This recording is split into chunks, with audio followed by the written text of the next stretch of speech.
Hi, everyone. It's me, Madison McGhee from Ice Cold Case. I am here to share a bonus episode with you that I am really excited about. This year at CrimeCon in Denver, Colorado, me and my wonderful friend, you may know him, Josh Mankiewicz from Dateline, sat down to do a session together again. This is our second time meeting at a CrimeCon to do a session, and there were updates on the case and new conversations, and our friendship has evolved over the last year, so we know each other better, and it is a really fun, exciting conversation, and it was really an honor to have that in front of a live audience at CrimeCon and get to meet so many people and so many of you. So I wanted to share the live recording from that session and let you know that I am also going back to CrimeCon this year, 2026. I will be in Vegas for CrimeCon. I'm really excited. If you would like to go, you can use code IceColdCase to get 10% off of your ticket. I hope to see you there. And without further ado, here is my live session from 2025 CrimeCon with Josh Mankiewicz. CrimeCon attendees, welcome to the Creator Studio. For our first session, please welcome from the podcast Ice Cold Case, host Madison McGhee, and Dateline's Josh Mankiewicz.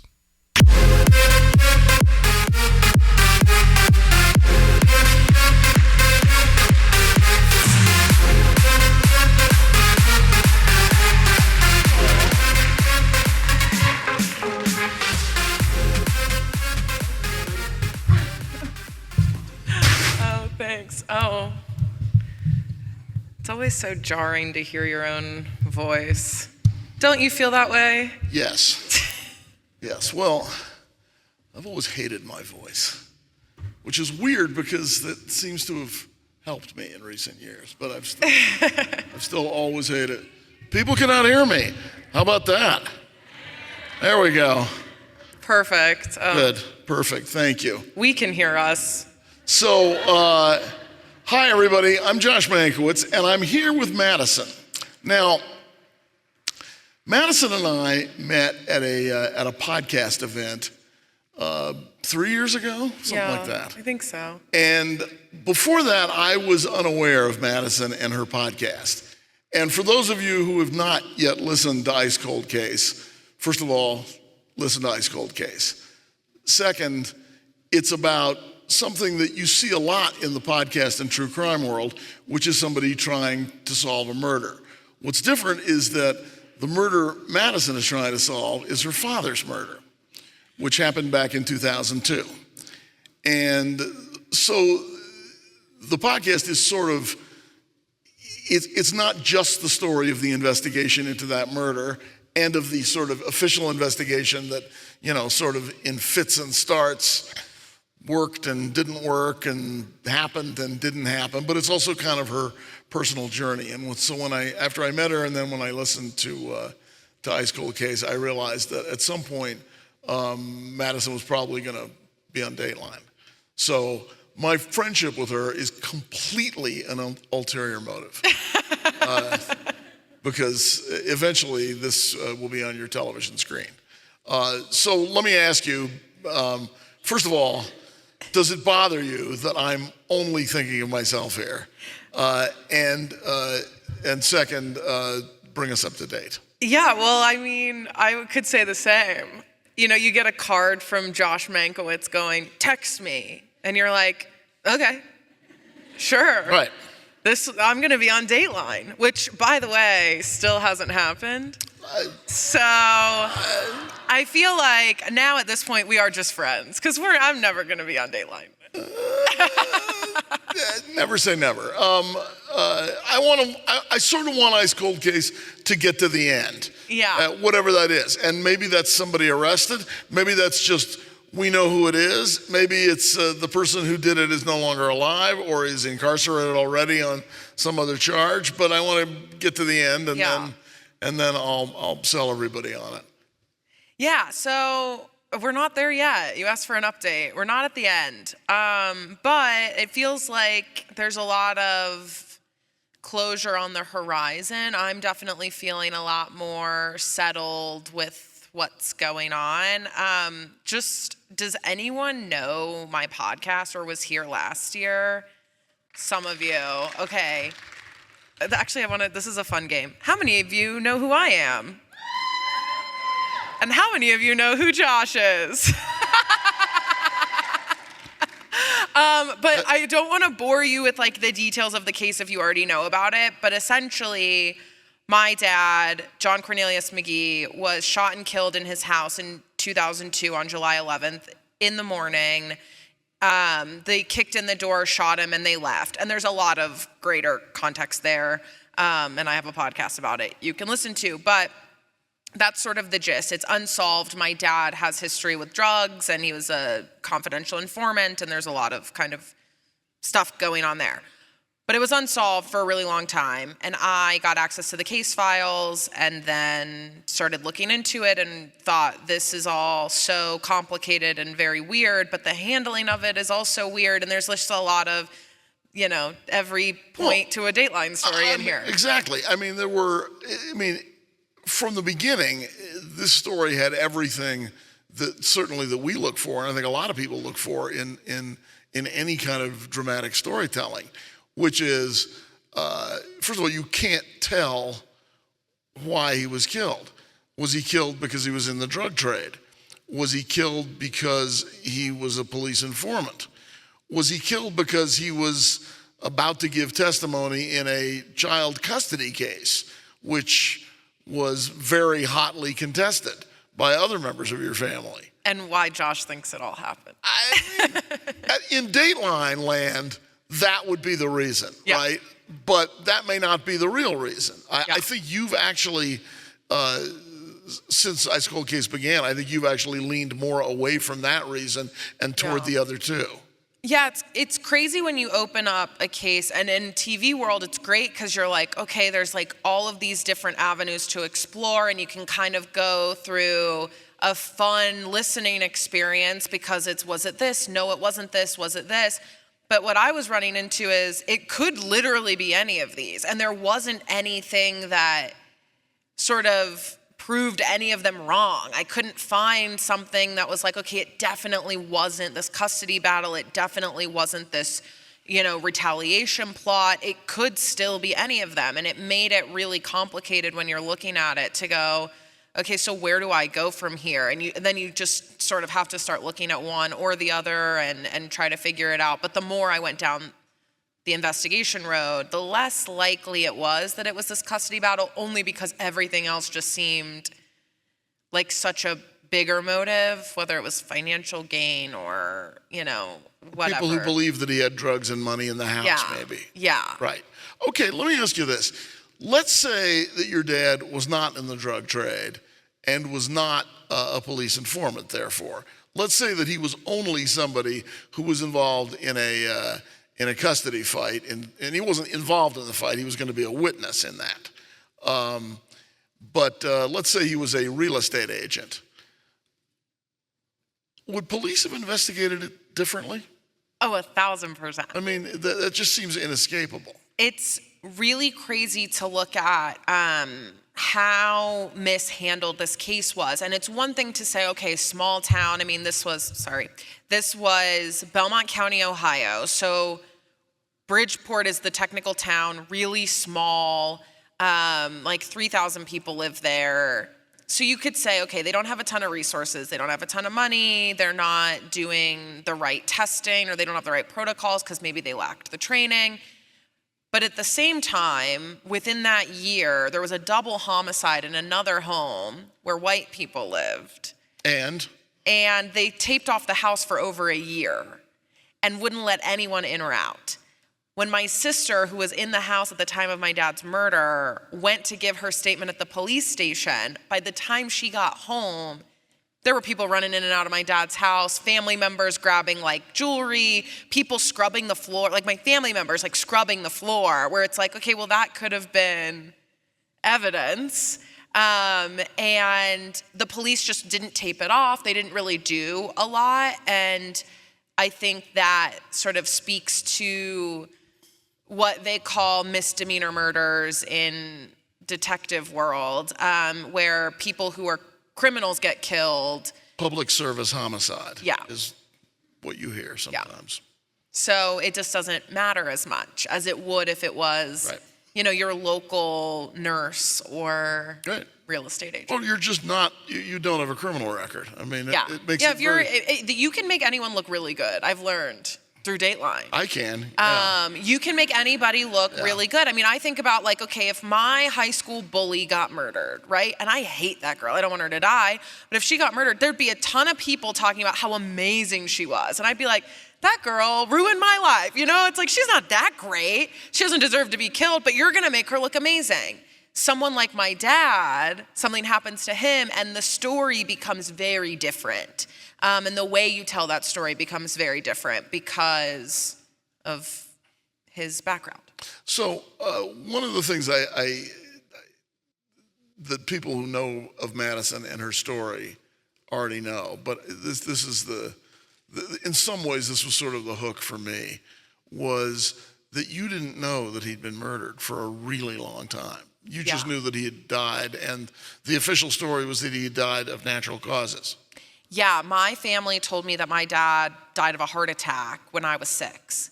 And I believe that. I mean, I went to my dad's funeral. I think a lot of people also assume, because my dad was Black, that I wasn't involved in his life at all, which is kind of a funny assumption. But always it's like, oh, did you really know him? It's like, yeah, of course, I knew my dad. So when they also find out I didn't know he was murdered, they're like, oh, did you even know your dad was dead? Like, did you have any relationship with your dad at all? I went to my dad's funeral, and you don't realize, I guess, it was my first funeral. A lot of people don't go to their first funeral till they're 16, 17, 18, and it's like a grandparent or something. It was my first funeral. The casket was closed. I didn't know. I thought everyone's was. So I actually don't even know if my dad was there, but the casket was closed and nobody brought it up to me, or maybe I didn't realize. I don't really remember. My grandmother said I was really quiet at the funeral and I acted kind of funny, but I don't really remember it, to be honest. It was such a blur. I remember driving there, but I don't remember the actual funeral. Nobody told me he was murdered, and I can't believe it didn't slip. I grew up about 2.5 hours away from where it happened, and I can't believe no one in high school that ruined Santa Claus for me in the 4th grade was like, oh, also you didn't know your dad was actually murdered. That's nothing compared to this. Yeah. Wait till you find out what happened to your dad. Nobody told me. So I found out 10 years later when I was 16. Kind of accidentally, right? Total accident. I mean, I kind of messed that one up for everybody. I don't know what everyone believes spiritually, but I was visiting my dad's mom, my grandmother. It was actually the last time I ever saw her because she passed away shortly after that. But she is blind. She was blind my whole life, super smart. I mean, when you're blind that long, it's actually really impressive the way that you are able. She knew where everything was in her house. She didn't really need help. It was 10 steps to here. It was really interesting, but very in tune with things. And she was living in this house, and at one point my cousin Omar moved in with her, and she was always kind of taking care of everybody, so people were sort of living with her in and out for a while if they ever needed anything. But we were visiting her, and we were leaving, and it was me and my mom, and we were getting in the car, and I turned around to say goodbye, and Omar was outside on the front porch, which was also kind of weird because he wasn't around when I was visiting there. We were in the living room, he was upstairs, not really hanging out with us, came outside when we were leaving. I turned around to say goodbye, and I felt something punch me in the stomach, and I can't really explain it. Nothing was there, obviously, and I hurled forward. I couldn't breathe. My mom was like, oh my God, what's going on? We get in the car, and I look at my mom, and I'm like, Omar was there when Dad had a heart attack, and I don't think he helped him. And my mom was like, what are you talking about? Freaking out. And it's because Omar presumably was actually on my dad's front porch when my dad was killed. And he's never said what happened. He's never said what happened. He was, no question, he was a witness to this. 1,000% a witness. Considered a witness on the record. I mean, at least a witness. At least a witness. And my mom was freaking out. She didn't know what to do. So we went to a Buffalo Wild Wings, and she told me that my dad was murdered in a Buffalo Wild Wings, and I've never eaten meat since, but yeah. I have been to a Buffalo Wild Wings. They have cauliflower wings now. That's a detail. That's a detail I didn't know. So, so much of this story, like, it begins with your family's silence and lying to you. And it ends with that also. And then that is the story. That's the story, is that, what I thought was really interesting when I was investigating the case was how many people know who killed my dad. Everyone in this town. I still don't know. But I get that sense and that feeling, and when they're talking to me and I go, oh, I think it was this person, and they so confidently go, no, it's not that. And it's like, okay, please elaborate further. But they won't. They will not. No, but they'll steer you away from the person that they know is not the right person. Right, especially if that person is family. There's this weird sense of familial protection happening that I don't fully understand, mostly because I didn't grow up with these people. Because as soon as my dad died, it was like, well, now I'm with my mom. Like, why would I go up and visit these people? I have really no reason.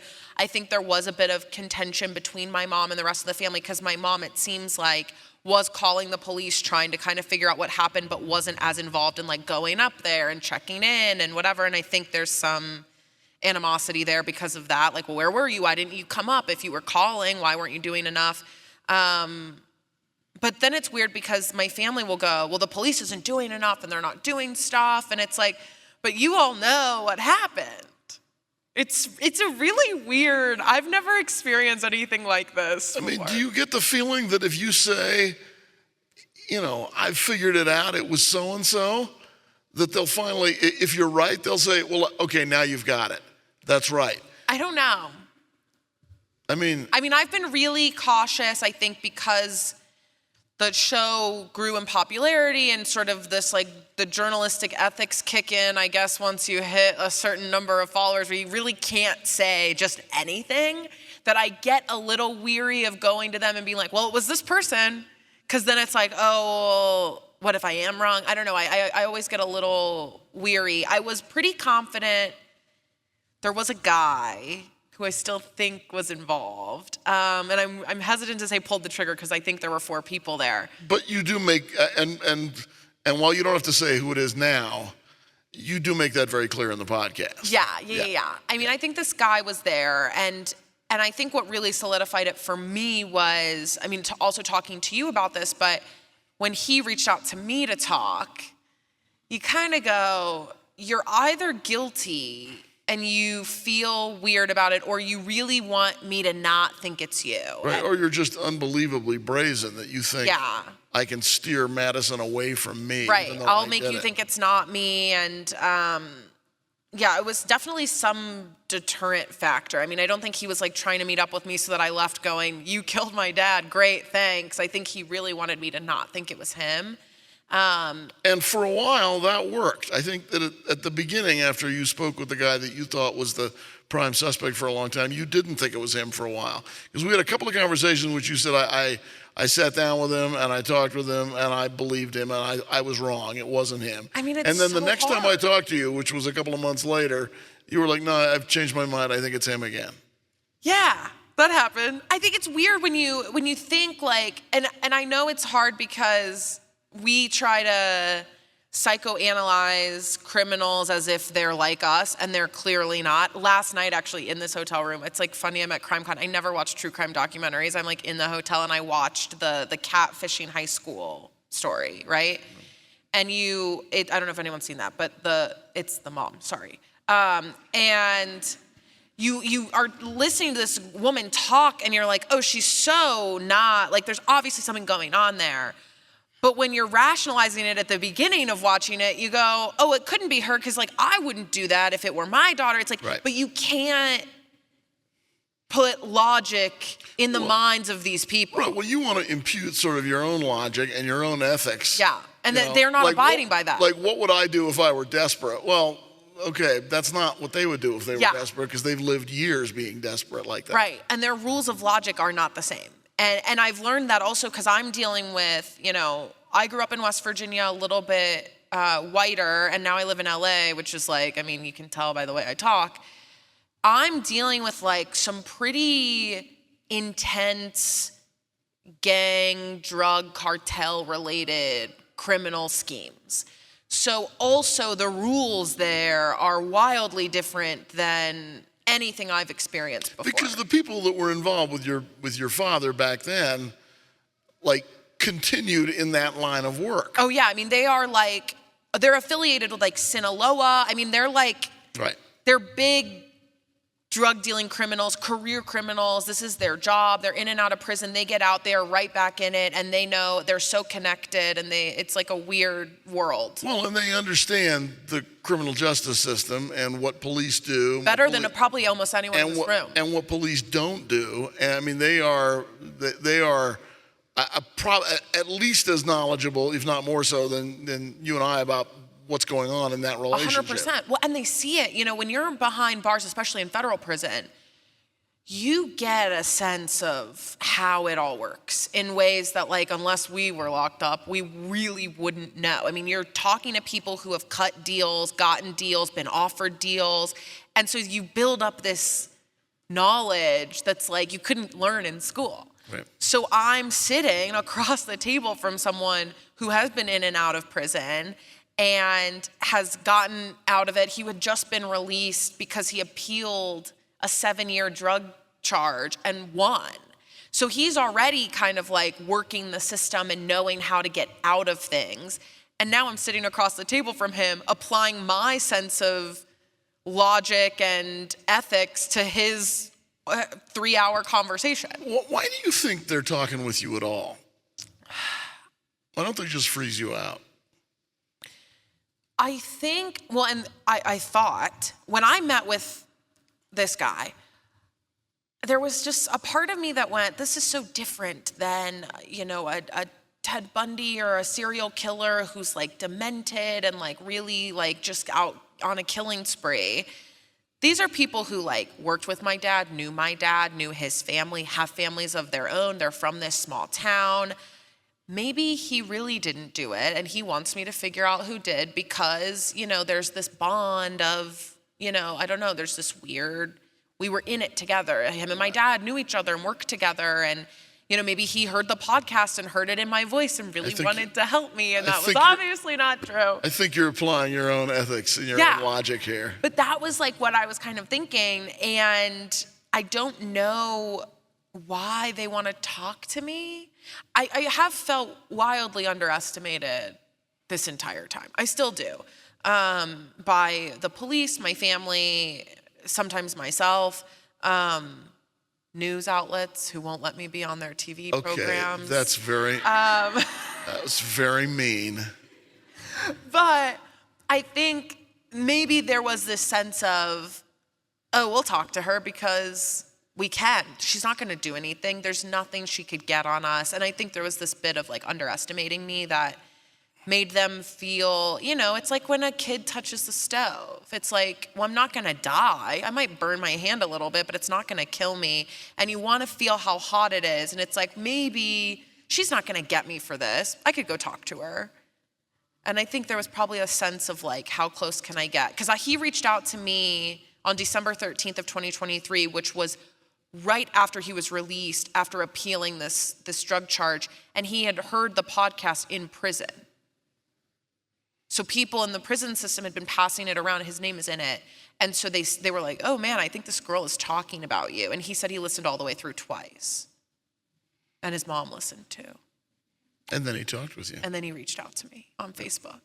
So that's a great part of the podcast is when you talk with him and sort of how you evolve around that. We've talked a little bit about the criminals involved here. Let me ask you also about your family. Like, so the criminals involved here. Yes, Sorry. other criminals. Yes. Allegedly. What's it like to? I mean, I don't expect honest answers when I speak with everybody in my family, right? I mean, every family's got its own sort of history and people who see things different ways, and I'm not doing a story about it when I talk with my family, you know? Yeah. You know, I'm just at Thanksgiving or something. But like, what's it like to essentially interview people that you've known your entire life and who've known you for your entire life?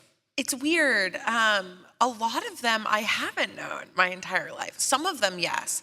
Some of them I'm meeting for like the first time or third time when I go and sit down with them. So it's this varying level of like relationships. And I think what I rely on a lot when I'm interviewing, and probably something that you would do also, is I hope that they forget they're mic'd. And then they just start talking. Right. And so a lot of my interviews are like 8 hours long, because it's like the first 4 hours they're hyper aware that like something's happening. Well, and they're making a little bit of a speech. Yeah. Right? And then they kind of get past that, or they're tired, and they stop choosing their words so carefully. And then they go, okay, so anyways, or they go to the bathroom. My favorite is like, okay, about halfway through, they're like, can I get some water? I gotta go to the bathroom. They go to the bathroom, they get some water, and then they come back and they're like, oh, this is over now. And then it begins. And that's when they kind of start talking. Right. And I've relied on a lot of it. It's funny, I didn't start doing this towards the end, but I was really analyzing my interviews, and I use a lot more of like the last 2 hours of an 8 to 10 hour interview than I do anything else. Right. Because that's when they really start to. Yeah, which is, I mean, and that totally happens on Dateline too. I mean, we do the same thing. I mean, people sit down, they're very, the lights are on, and we got, 3 cameras on them, and, they've been made up in a lot of cases, and people are nervous, and they're watching their words. And they also have thought about what they're going to say before they come to the interview, and they want to make sure they say those things that they rehearsed to themselves in the car. Yeah. And then I let them say those things. Like, I'm happy. Yeah. And it's my favorite thing. It's like they almost want you to like kind of like be combative, I think. Yeah, and I'm like, I'm just here to hear what you have to say. Right, and I might not agree with it, or I might have something that says that this is a lie, but like I really want you to say the lie. Well, yeah, and I will maybe try to poke some holes in that. Yeah. But I'm happy to hear you say whatever your version of the truth is. Yeah. Like, let's hear it. Yeah. And people sometimes are not expecting that when you're just silent and you let them talk. And clearly, in my experience for all these years at Dateline, the best thing, the best way to get good things out of interviews is to let people talk. Peter Davis, who was a documentarian who did Hunger in America and the Selling of the Pentagon for CBS News back in the 60s and 70s, once told me that he didn't consider an interview a success unless you came out of the interview knowing something that you didn't know before you went in, and also something that they didn't want to tell you. And you only get to that place if you just let people talk. Yeah. And sometimes if you just don't say anything, people will fill up the silence with something. I was just about to say that. I think that one of my favorite things is people get really uncomfortable when you're quiet. Yep. And then they just start to fill it with whatever. So like if I'm, and that happened with Daryl a little bit. Sorry, his name's Daryl. When we were talking, I would just sit, and partially because I was like processing, but also because I was like, okay, if I don't respond to this thing that he probably wants me to respond to by being like, oh, okay, like that's good to know, or I didn't know that, or I wish I had known that, and then I would have never said it was you, and I just don't say anything, then it's like, okay, but then also, and then it's like, right. Okay, great, and you just keep going. Well, it does feel in the interview with him like he just blurts out a lot of things. A lot of stuff. Now, let's just be clear here for the audience. No one to this exact moment has been charged with your dad's murder. No. Right? No one. There are suspects, or at least there are persons of interest. I think there are people that you think are more of a suspect maybe than the police do. 100%. The police also might have access to some information that you don't have access to, which they haven't shared with you, which is both common and also kind of frustrating and vexing. Super frustrating, especially after so long. I would understand if it's a case that's like 2 years old, 3 years old. It's like we might be working on something. We don't want anyone to get spooked that we're onto them. Maybe we've tapped people's phones. We don't want them to know. It's been almost 24 years. No one's thinking that you're coming after them, and like you could just tell me what is going on. But they don't. They don't, and I do think that's partially because there is nothing going on, and it's maybe embarrassing for them to be like, well, if we give you everything, then it's so obvious that there's nothing here. It's easier for them to hand me a 32-page murder file and go, but this isn't everything, than to go, well, this is most of it, and how embarrassing that we've been investigating this for 23 years and we have 32 pages. Well, and as you can see by looking at it, we really haven't done anything in the last 7 years Nothing. or whatever it is. I mean, there's no updates. I did one update. I did get a call about 5 months ago, from a guy who is the new detective assigned to my dad's case. So they've assigned someone to my dad's case. There's no way that's not encouraging. It was encouraging for a moment. I, was like, okay, great. I would love to kind of hear what you're thinking. Like, where are you gonna go first? I have thoughts and ideas, but what are your thoughts and ideas? He had never listened to the podcast. He'd asked me what I thought happened to my dad. I mean, it was very weird. It's like, well, shouldn't you know that? He emailed me the other day asking me for basically a full report on what I think happened and who he should talk to next.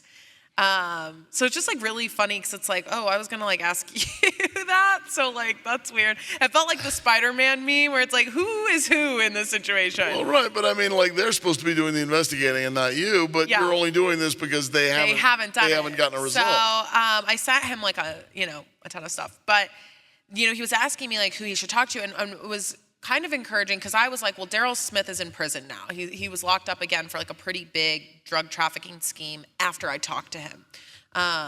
So he's going to be, I think he'll get about 20 years, roughly. How long did you say? 20. 20 years? Yeah, I think. He hasn't been sentenced yet, but it's looking just based on the severity, and I think that's as much as they can. And there is no parole in the federal system. So if you get 20 years, you're probably going to do 18 of them. Yeah, he'll be there for a while. So I was like, oh, great, just call him up. He's the easiest to find, right? He's behind bars. You can find record of it. I messaged him on the prison app. He didn't respond to me, but I messaged him he's easy to find. So he's there. I have his inmate number. I've got all this stuff. So I was like, you should talk to him. And they're like, we want to talk to Omar, which also, okay, great. But Omar's not going to talk. He hates the police.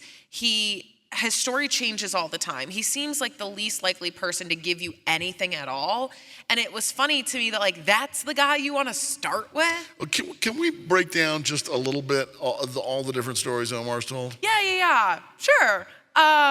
So Omar... But in all of them, Omar was there. In every story, Omar is there. So... Your cousin. My cousin, my dad's nephew. So what happened that morning, my dad lived next door to his sister. And his sister's name is Pearl, and she's my aunt. And her son, Omar, lived with her as well. And he was about 20, 21 at the time. And his girlfriend, Kim Smith, was spending the night. So it's the three of them in the house. Pearl's in her room. Omar and Kim are on the couch. According to Omar, at one point he said 4 people broke into the house that morning at 6 a.m. And then he said 2. And then he said 6. And then he said 8. And all the descriptions are different. And he gave descriptions, and the police did draw-ups of them. And it's these characters from a TV show back in the 90s. It's all of these stories just kept changing. But someone broke into the house. When they get inside, they're there for about 35 minutes. That timeline doesn't change, but very long for a home invasion. Yeah, I was going to say, that's incredibly long if the point is to murder someone. That's an entire Gossip Girl episode. You could watch an entire Gossip Girl episode and go, that's how long they were in Pearl and Omar's house, tying them up with phone cords, looking for money. It's that's too long. XOXO. Exactly. Great show. So that simple length of time says to me, the point wasn't to kill your dad. It was something else. They thought there was, hundreds of thousands of dollars hidden in the walls, in the floorboards, or there's drugs. There were drugs in the attic, or they were looking for a safe. I do think that was the motivator to show up at Omar's house. But then things get really weird. Because, on paper, the police are home invasion gone wrong. That's what happened to your dad. It was a home invasion gone wrong. It's right, but they didn't invade my dad's house. They went to my dad's sister's house. Right, and they were looking for this safe. They take Omar outside. So now you've got Pearl and Kim in the house by themselves. Now they're tied up and they're scared. So there is a home alarm system they could have triggered, but I think they were worried, like, are they coming back? What do we do? Whatever. Do Pearl and Kim give any kind of reasonable description? No, they say they couldn't see them at all. Kim says she can recognize the voice and that the voice she heard was 100%. She'll never forget it. It was Daryl. That's the voice she heard. But then I start finding weird connections with Kim and Daryl. And I find weird connections with Kim and the other potential people who were there. And I find weird connections with those people's girlfriends and Daryl's sister. And it's just like this weird... All of which at one point or another makes you doubt the word of witnesses. Every witness I've talked to, I'm like, I can't believe anything they say. This case was so heavily reliant on physical evidence, and that all went out the window in about 5 seconds when the police didn't tape off my dad's house. So all kinds of things that would normally be vital in any murder investigation Gone. aren't there. They're not there. Potential DNA. The only thing Fingerprints. All gone. I mean, they didn't get any. They didn't collect any. And it's 2002. And for context, 2002. Well, they were still getting prints in 2002. They were getting prints in 2002, so much so that Columbus, Ohio, which is about 2 hours away from where this happened, had just recently solved a case at the time with DNA that they had collected from like 1970 something. And they had run it again in 2001. And then they solved the case. So it's like they've been collecting prints down the road since the early 70s. Right. Not even at that point, they couldn't even test DNA. They just did it, I think maybe to look busy. But also it's like, well, thank God they did that. But now you can test it and you're not even collecting it. And so they got no DNA and they got no fingerprints either. Nothing. Right. And you would presume, I mean, if these people were in Omar and Kim's house for 35 minutes. They would leave some. They'd leave hair strand, fingerprints, something everywhere in that house. Because they were grabbing phone cords, tying them up, allegedly there was like a new oven they were trying to light them on fire with. It's like you're touching a ton of stuff. And just to extrapolate, I mean, there's a fairly good chance that DNA would turn up in CODIS because those people... Everyone's a criminal. Very good chance they'd been arrested for something else. 100%. Yeah. They would be everywhere. I mean, this on paper is like the easiest case to solve. If I'm a detective and I'm new, and for context, the first guy on the scene was a traffic cop because these guys also did this at the exact same time as a shift change, which to me presents some knowledge of how the system works, right? So they are doing this during a shift change. So the cops that are overnight are on their way home, and the cops coming in the morning are on their way in. And the guy who ends up going there on the scene of a suspected homicide because of a 911 call is the guy who gives people speeding tickets. But if that's me, I go, oh, perfect. I just swipe some fingerprints. This is easy. I'm going to be a hero. They didn't do any of that. You're convinced that there was no, I mean, that the crime scene techs never processed your dad's house? No, and I only believe that because it's not in the police file at all anywhere. My sister was there, and she was like, you know, I was still sitting, she was sitting by our dad. She called 911, she was sitting by our dad. They went to Omar's house first, which I think is weird because you have... It's not where the dead person is. Right. They went there first, and then they went up, and my sister's still on the phone with 911, so you can see in the transcripts where she's like, okay, they're here. Okay, she hangs up, and then they come in. They take my sister outside. They take her to Omar and Pearl's house, which also, again, now you're introducing a new person into a house where you should be not letting anybody in. Right. Now my sister's going to sit on the couch there to, like, regroup before they take her down to the station to get her statement. And it's like... What? And then by the time my sister got home, family members were in and out of the house. So that's why I believe there's no physical evidence, but also there's nothing written. And I've asked the police, I don't need to see anything. You know, I know they're weird about showing stuff. Can I get a list of what you have? What's in a bag? What's in a filing cabinet? Can I just know what you have? Nothing. It won't give me a list. Does anyone at the police department, or has anyone at the police department, which is actually a sheriff's department, right? Yeah. Does anyone at the sheriff's department acknowledge that the way they dealt with the scene in the minutes and hours afterward is wildly outside standard protocol? Now, they haven't said wildly outside of standard protocol, but they have sort of been like, I mean, we didn't do the best job. And you're like, okay, no kidding. But like, that's like, I mean, I'm a podcaster. Oh no, I left a pop in the mic sound. You know how many people would message me if I get messages. There was one episode I've done where my audio mixer was sick. And it was like, I gotta upload this episode. So I just uploaded it as is.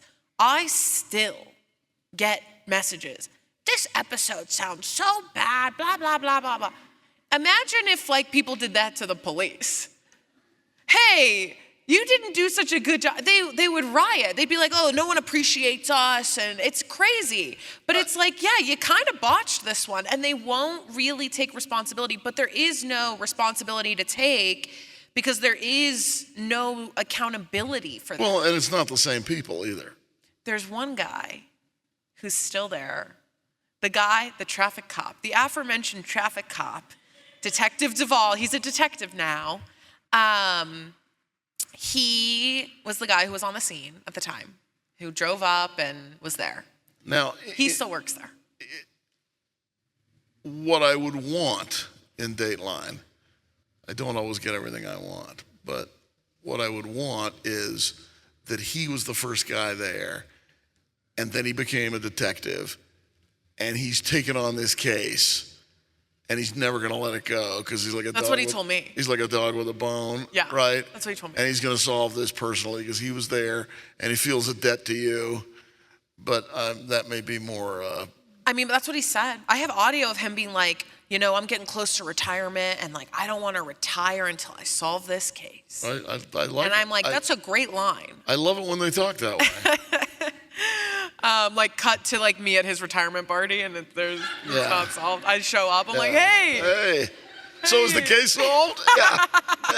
You didn't call me. I bring a cake, like we did it. Yeah. It's like, oh no. Yeah, but that, I mean, he says stuff like that. This new guy seems to be, so this new guy who's just assigned to my dad's case, he was working in the jail at the time. So it's a very weird office. The jail is attached to the sheriff's department. It's part of the sheriff's. That's so a lot it's like, of places. Yeah. It's like you walk in and it's like you can see and hear all the guys locked up. But it's like small town, so they're in there for like, it's like DUI people. It's not, whatever. Omar's been there a couple times for a couple random things. He was working in the jail. So he was like, I was kind of there. Like I remember seeing people come in and out for like their witness testimonies, whatever, but he wasn't involved. He was just working at the jail. But now he's the investigator on my dad's case. Have you asked him for an interview? So we talked on the phone and I did record it. Ohio is a one-party state. And the whole time he was like, I hope you're not recording this call. And I would ask him a couple questions, be like, this sounds like an interview. And I was like, it's not, I'm just curious, what you're doing for this. So I have it. And? I have that. And it's on my phone. And I'm gonna play it right now. No, I would love to do like a proper interview with him. Yeah. I don't know if he would be willing to do that. I think what's funny is... the way to do it is to say, I already have you on the phone.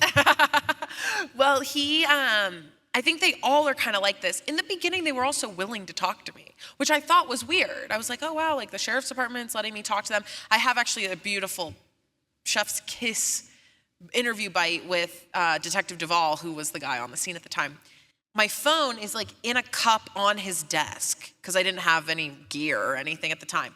So it's like my phone, I'm like, I'm recording you, like my phone's in a cup, and it fell over a couple times. We had to like set it back up, which is so funny, but just lets me know he knows I'm recording him. Right.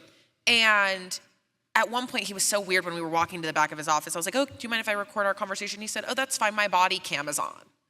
And I was like, what do you think I'm gonna do? Like lunge across your desk?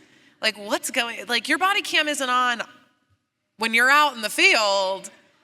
But it's on right. It was so weird. But then at one point I was like, can I have that? Like, can I use your body cam footage? Like, that'd be great. Like, Dateline's going to really want this body cam footage. 100%. But he knew I was recording, and it was just so funny. Like, about halfway through our chat, he goes, well, it's not like you're making a podcast or anything. Because this was well before. I mean, this was years before I did the show. And I just remember laughing, going, I mean, I don't know what this is going to be. And he went, yeah. I mean, nobody believed I was going to do anything. And that worked really well. I mean, I remember the night before we launched the show, I went, this is going to change the way people talk to me. Yes. I've had a lot of access to people because, you know, my family's like laughing. There's bites of them being like, haha, what are you going to do? Put this on Netflix? Right. It's like, well, yeah, obviously not. That's so, no Right, one can do that. and you know that kind of anonymity is in its last minutes. Yeah, and I knew it was fleeting. And this was years before it came out, but I just knew, like, oh, well, when I really do something with this, like this, I'm not going to be able to show up at your house with a sound guy, and he's not going to be able to run a mic up your shirt. Well, and you're also not going to be able to, like, go to Thanksgiving. Yeah, they did invite me to the family reunion. That's nice. I didn't go. I thought it was a trap. But I was invited. You thought what would happen? I mean, you'd never see me again. I'd find you. I did not go. I'm in the Facebook group still. They were posting photos. But yeah, I don't know. I knew it was gone. And that happened with the police. So I think that's why, you know, when it was weird. Because once you went live with the podcast, that changed everything with the Sheriff's Department. Sheriff's Department, Omar was talking to me before the podcast came out. Now he just sends me death threats and I'm going to sue you. I'm like, please be my guest. I need a day off, so I'll see you in court. They have snacks there, I've heard. So it would be nice. But yeah, Omar stopped talking to me. Everyone stopped talking to me. I just think that they really were like, this isn't gonna be anything. And then it was kind of. Yeah. Oops. So, you know, look, there's an investigator on the case. Yeah. Omar's still alive. Omar's still alive. Daryl's still alive, and we know right where he is. Yeah. Daryl's still alive. The other 3 guys are still alive who I think were there. Omar is still alive. Kim Smith is still alive. I mean, the police told me when I talked to them that first time that they couldn't find Kim Smith and that they really wanted to talk to her. If they could just talk to her one more time, that would be good. I went out into the parking lot and I found her on Facebook. And I interviewed her. She's on the show. Her kid goes to my sister's kid's school. She's like, I see Kim at the parking pickup all the time. Let me ask you to look into the future here. Okay. When I sit down with the Sheriff's Department, okay, and I say, and we get the lights on and the cameras, and you know, it's Dateline, and I'm on a beach somewhere. You're not. I'm not there. You're somewhere else in this scenario. Yeah. And I say to the Sheriff's Department, so tell me about Madison McGhee. What are they going to say? She's a pain in our ass. I'm going to say, well, she's a pain in my ass. Yeah. So we have that in common. But are they going to say you helped or hurt? I think they're going to say that they had it handled the whole time. Right. I would argue if this case ever... And that you maybe slowed them down. Slowed them down. You know, I was so critical of them, and I had no idea they were working so hard. I will argue this to my grave, which might come sooner than later if I go to a family reunion. I do not think, if my dad's case ever gets solved in court, I do not think that would have happened without me. I think that's right. I think this is also a very good time to take any questions that you guys might have, because we got about 12 minutes left, something like that. I think we have mics here. If anybody has a question. Anybody? No? We can keep yapping. Yep, here comes someone. Here come a couple of people. Hi.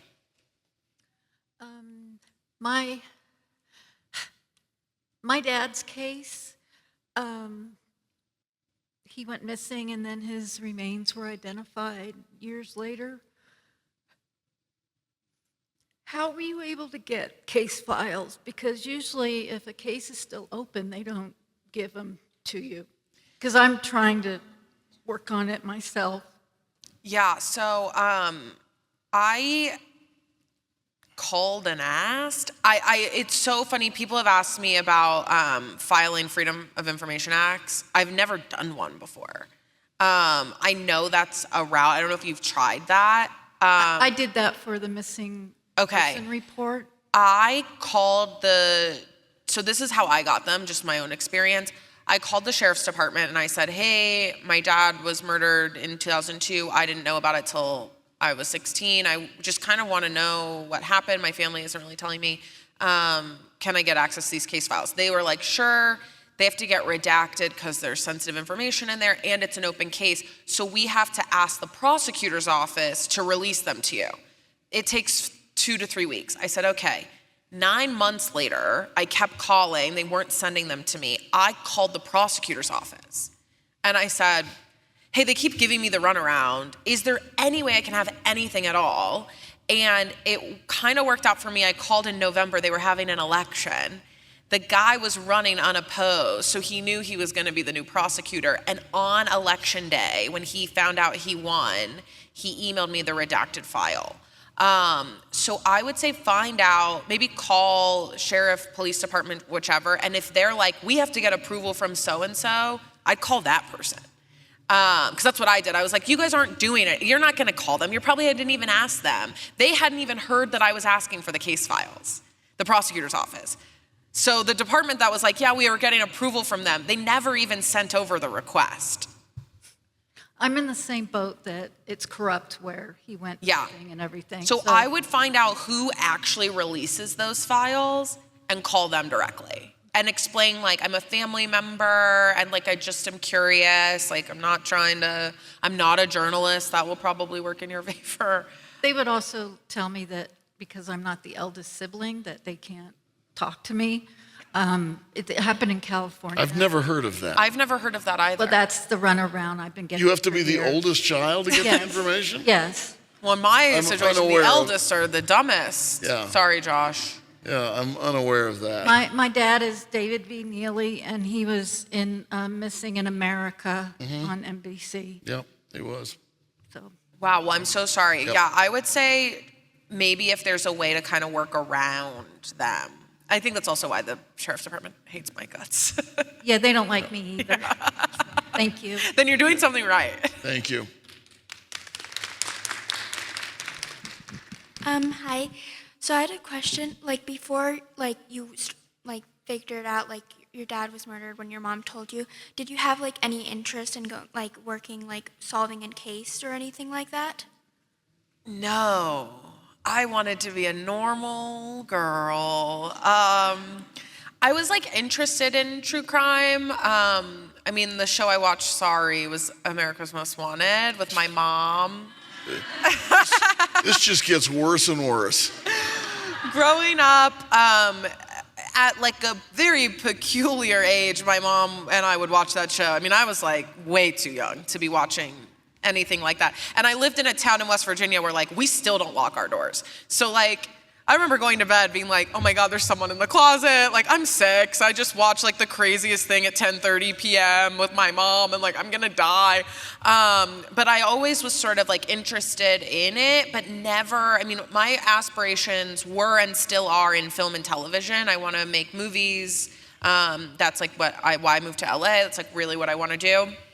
And I kind of got thrown into this because of that sort of realization at such a pivotal age where it was like I was 16, about to go to college, and it really kind of changed my career path, but I had no interest in it before. Now I'm very interested in how to help other people, but before, no, I used to be normal, believe it or not. It's very hard to believe. Well, we have one more. Go ahead. Yeah. Yeah, thank you so much for taking these questions, by the way. So my dad passed away in December, and it was ruled as a suicide, but I strongly believe it was his wife that actually killed him. I actually reached out to the the medical examiner got the autopsy report, and it states nothing in the autopsy report about having gun residue on his hands. Like, it states nothing about even having any kind of residue on his hands or not, yes or no. Or like even the trajectory of the gun to the head. What jurisdiction is this? This is in Houston, Texas. So I've tried to get all the information I can. I even asked about the video cameras, like send me the video cameras, because I'm his daughter. I'm the youngest, so I don't know where the whole oldest, youngest. I never heard I've never heard that. I never heard of that until today. I never heard of that. What I don't is believe your, that. I guess, opinion on, I want to open up a case on her. We take different approaches to this because of our mediums and resources. That sounds like a great Dateline episode.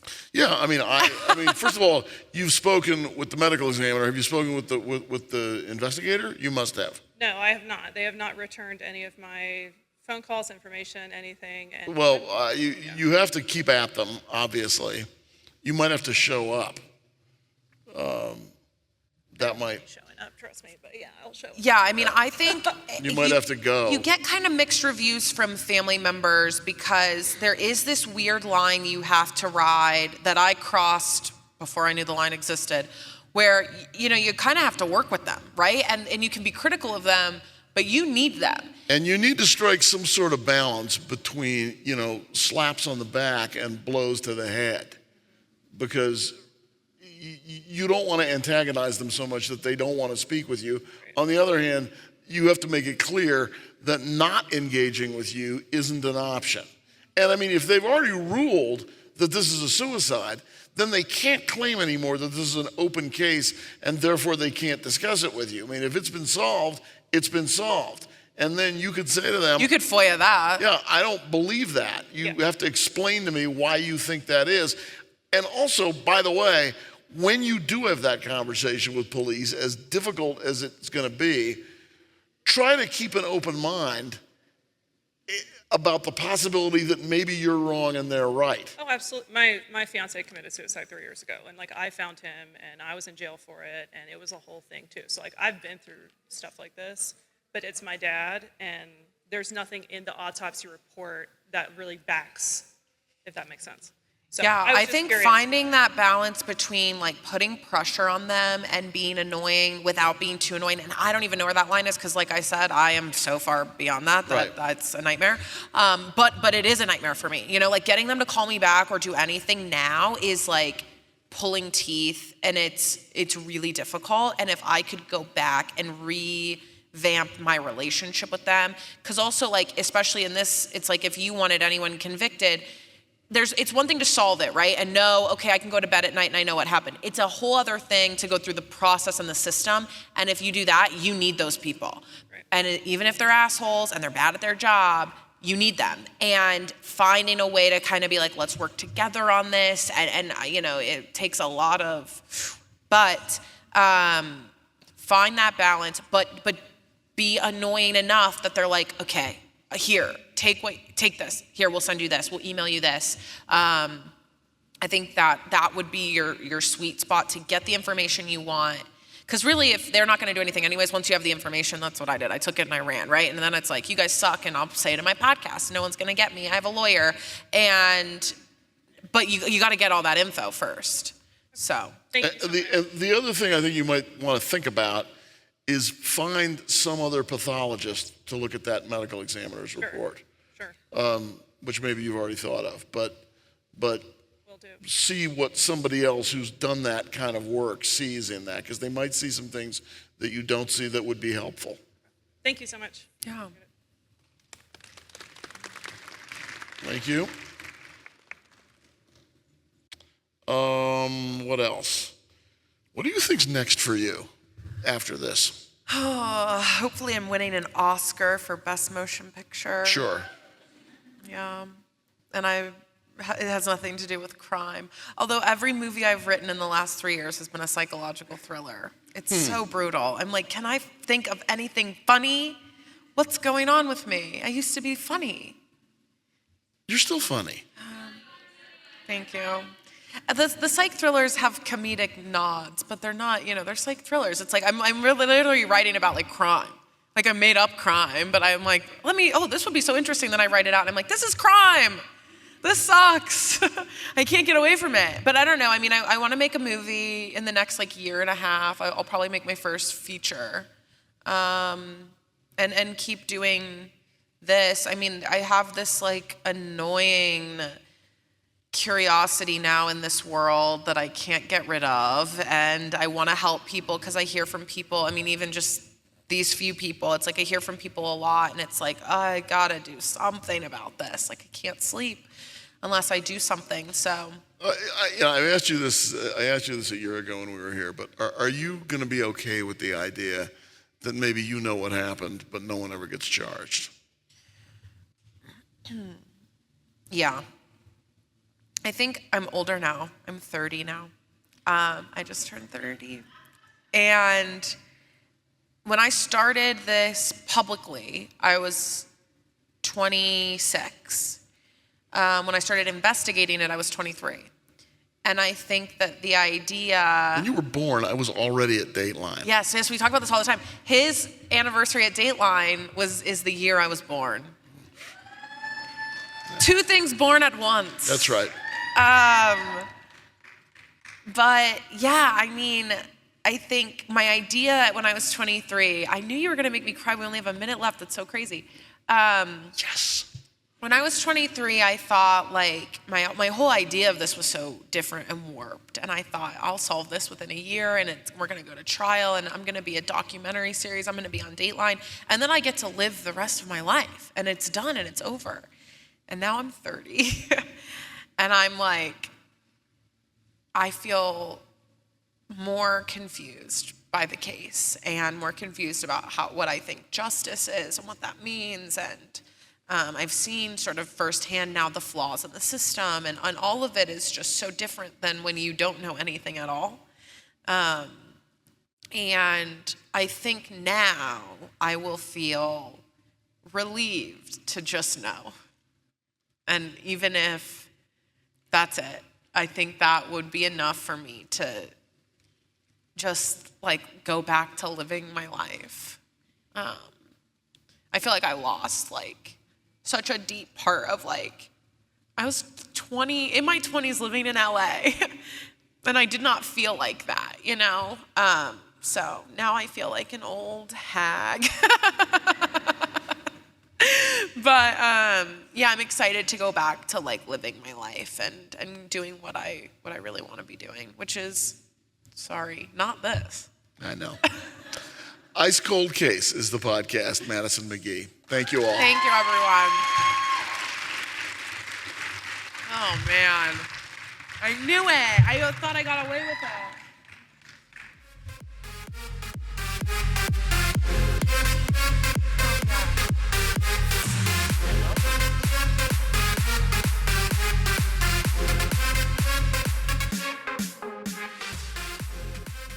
Thank you so much for listening to this bonus episode of Ice Cold Case. If you feel so inclined, please rate, review, and subscribe wherever you're listening. If you have any tips or information about JC McGhee's case, you can email them to icecoldcasepodcast@gmail.com. I would love to hear from you. Also, if you just have a note or want to say hello, or if there's a case that you are connected to that doesn't have justice and needs attention, please feel free to email me, write in, let me know some of the details so that I can start exploring some options. I would love to hear from you and just connect with you also. And hopefully I'll see you in 2026 at Vegas CrimeCon.